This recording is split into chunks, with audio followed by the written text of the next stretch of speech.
សម្រាប់ក្មេងតូចៗតើគួរតែឲ្យប្រើក្បាលជញ្ជក់ដែរឬទេបើសិនជាឲ្យប្រើតើមានផលប្រយោជន៍អីខ្លះហើយតើមានផលវិបាកអ្វីខ្លះជំរាបសួរសួស្តីអ្នកទាំងអស់គ្នាខ្ញុំវិជ្ជបណ្ឌិតប្រាក់រតនាចាត់ទៅនឹងបញ្ហានៃក្បាលជញ្ជក់ដែលយើងប្រើសម្រាប់កូនតូចៗនេះ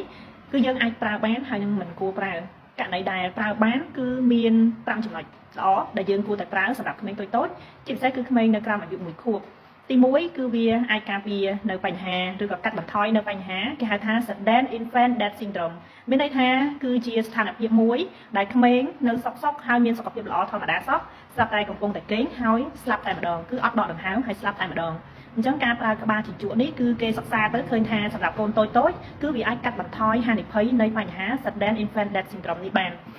ចំពោះ Sudden Infant Death Syndrome នេះខ្ញុំនឹងនិយាយនៅtrongវីដេអូអញ្ចឹងបើសិនជាចង់ដឹងគឺអាចស្ដាប់បានរហូតដល់trongវីដេអូខ្ញុំនឹងនិយាយបកស្រាយពីបញ្ហានេះទី2គឺការកាត់បន្ថយការឈឺចាប់ជាពិសេសក្មេងតូចៗដែលស្ទើរគីឡូឬក៏កើតមកមិនគ្រប់ខែគឺត្រូវការសម្រាប់ពេទ្យដើម្បីតាមដានត្រូវការចាក់សេរ៉ូមចាក់តាមសរសៃឬក៏ក្មេងដែលត្រូវការជួសកែងជើងដើម្បីតាមដានពីជំងឺ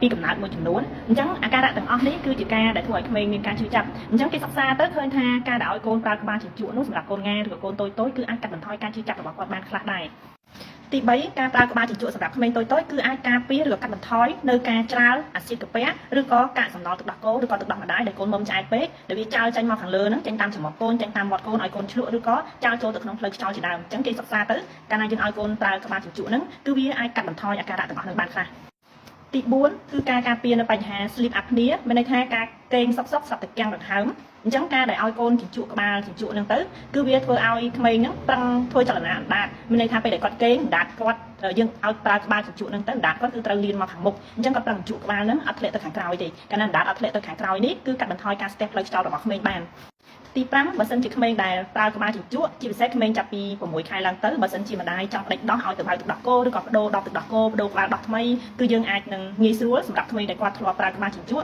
់គឺអាចងាយស្រួលក្នុងការដេញដោះចំពោះផលវិបាកនៃការប្រើក្បាលជញ្ជក់វិញបើសិនជាក្មេងប្រើក្បាលជញ្ជក់រហូតដល់ធំចាប់ពីអាយុ1ខួបឡើងទៅឬក៏1ខួបកន្លះ2ខួបជាដើមជាទូទៅគឺធ្វើឲ្យប៉ះពាល់ដល់ការលូតលាស់ទៅលើធ្មេញទៅលើអញ្ចាញធ្មេញរបស់ក្មេងអាចនឹងធ្វើឲ្យខូចទម្រង់អញ្ចាញធ្មេញធ្វើឲ្យធ្មេញហ្នឹងឆាប់ខូចឆាប់ពុកជាដើមក្រៅពីនេះក្បាលជញ្ជក់មួយចំនួនដែលមិនបានលាងសម្អាតហើយឪពុកម្ដាយចេះតែឲ្យកូនជញ្ជក់ទៅនៅពេលដែលក្បាលជញ្ជក់ធ្លាក់ទៅដល់ដីឬក៏ដៃកូនអត់ស្អាតយកទៅកាន់ក្បាលជញ្ជក់ហ្នឹងដាក់ចូលទៅក្នុងមាត់ខ្លួនឯងធ្វើឲ្យមានមេរោគឆ្លងទៅអាចនឹងប៉ះពាល់ទៅដល់ផ្លូវដង្ហើមរបស់ក្មេងឲ្យទៅជារលាកផ្លូវដង្ហើមរលាកត្រចៀកឬក៏រលាកបំពង់កឬក៏មានផ្សិតនៅលើអណ្ដាតមានច្រាំងអណ្ដាតជាដើមហើយអាចបណ្ដាលឲ្យទៅជាមានហើមពោះមានរាគរូសដោយសារតែក្បាលជញ្ជក់ហ្នឹងអត់ស្អាតហើយកូនយកមកបៀមនៅក្នុងមាត់ដូច្នេះបើសិនជាប៉ាម៉ាក់មានកូនតូចៗហើយចង់ឲ្យកូនប្រើក្បាលជញ្ជក់ដោយសារតែប្រការណាមួយផ្សេងៗឧទាហរណ៍ដូចជាកូនកាចឬក៏យំរោគរឿងផ្លាយខំធម្មតាហើយយើងចង់ប្រើក្បាលជញ្ជក់ហ្នឹងទៅដើម្បីកាត់បន្ថយនៅការយំរោគរឿងរបស់កូនយើងគឺយើងអាចប្រើបានដែលយើងគ្រាន់តែថ្លឹងទៅពីគុណសម្បត្តិនិងគុណវិបត្តិដែលដូចតែខ្ញុំបានរៀបរាប់ពីខាងមុខមកហ្នឹងប៉ុន្តែគឺត្រូវតែប្រកាសថាយើងអាចនឹងធ្វើការផ្ដាច់ឲ្យកូនបាននៅពេលដែលកូនអាយុកាន់តែធំទៅដើម្បីការពារនៅបញ្ហាខូចទៅលើអញ្ចាញធ្មេញរបស់កូនឬក៏បញ្ហាផ្សេងៗទៀតដូចដែលបានរៀបរាប់ពីខាងមុខម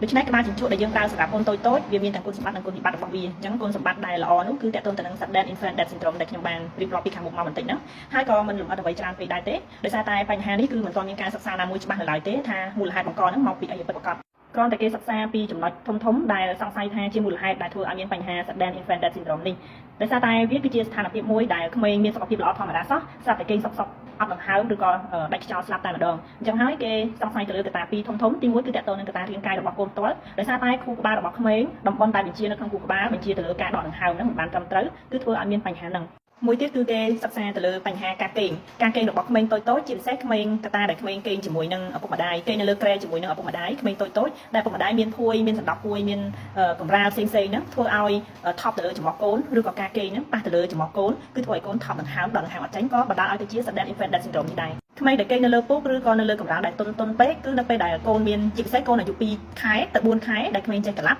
់ជាទូទៅក្មេងមួយចំនួនចេះក្លាប់មែនប៉ុន្តែក្បាលគឺអត់តន់ចេះងើបមកផុតទេអញ្ចឹងនៅពេលដែលកូនក្លាប់ទៅគឺថប់ដង្ហើមជាមួយនឹងកម្រាលពូកឬក៏ពូកដែលទន់ខ្លាំងហ្នឹងធ្វើឲ្យថប់ខ្យល់ថប់ដង្ហើមដូច្នេះការឲ្យកូនគេងនៅលើពូកមិនគួរប្រើជាប្រភេទពូកទន់ឬក៏ស្រត់ពេកទេអាចនឹងប្រើជាពូកដែលមានចំហាយខ្យល់ចេញចូលវាល្អសម្រាប់ក្មេងក្រៅពីនេះសម្រាប់ក្មេងដែលនៅក្នុងផ្ទះមានអ្នកជក់បារីឪពុកឬក៏ម្ដាយឬក៏សាច់ញាតិដែលជក់បារីក៏ប្រឈមមុខជាមួយនឹងបញ្ហា Sudden Infant Death Syndrome នេះដែរកត្តាផ្សេងៗទៀតមួយចំនួននៃបញ្ហា Sudden Infant Death Syndrome នេះគេឃើញថាលើក្មេងប្រុសហ្នឹងច្រើនជាងក្មេងស្រីហើយទៅលើម្ដាយដែលមានតិចពោះហ្នឹងនៅអាយុក្មេងពេកតូចជាងអាយុ20ឆ្នាំក៏ប្រឈមមុខជាមួយនឹងបញ្ហាហ្នឹងម្ដាយដែលជក់បារីឬក៏ញ៉ាំស្រាក៏ធ្វើឲ្យជួបជាមួយនឹងបញ្ហានេះផងដែរ វិធីការពារបញ្ហា Sudden Infant Death Syndrome នេះគឺមិនមានការពារបាន 100% ទេសំខាន់គឺយើងត្រូវនៅជាប់ជាមួយនឹងកូនយើងជាប្រចាំតែម្ដងជាពិសេសគឺពេលគេងការពារនៅបញ្ហាផ្សេងៗដូចជាកូនក្លាប់ឬក៏មាន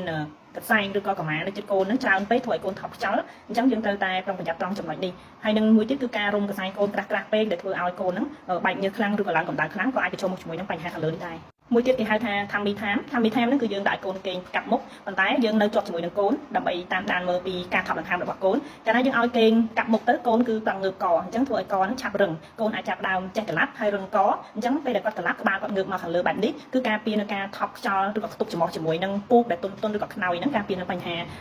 Sudden Infant Death Syndrome នេះដូច្នេះត្រឡប់មកវិញការប្រើប្រាស់នៅក្បាលជញ្ជក់គឺវាអាចមានគុណសម្បត្តិនិងគុណវិបត្តិរបស់វាអញ្ចឹងយើងថ្លឹងថ្លែងគ្នាទៅហើយយើងអាចនឹងប្រើប្រាស់ឲ្យកូនបានប៉ុន្តែគឺត្រូវតែប្រុងប្រយ័ត្នក៏ដូចជាលាងសម្អាតឲ្យបានស្អាតរក្សាអនាម័យហើយនឹងជាយាមផ្ដាច់បើសិនជាកូនអាយុកាន់តែធំចាប់ពីអាយុ1 ខួបកន្លះឡើងទៅយើងកាត់បន្ថយកុំឲ្យកូនជញ្ជក់ក្បាលជញ្ជក់នឹងខ្លាំងពេកឬក៏កូនកំពុងតែប្រើប្រាស់មែនប៉ុន្តែនៅពេលដែលកូនដេកមានថាគាត់គេងស្កប់ហើយយើងអាចដកនៅក្បាលជញ្ជក់នឹងចេញទៅសម្រាប់កូនធំដែលយើងចង់ផ្ដាច់ដូច្នេះសម្រាប់វីដេអូនេះគឺមានតែប៉ុណ្្នេះទេជួបគ្នាក្នុងវីដេអូក្រោយៗទៀតអរគុណច្រើនជម្រាបលា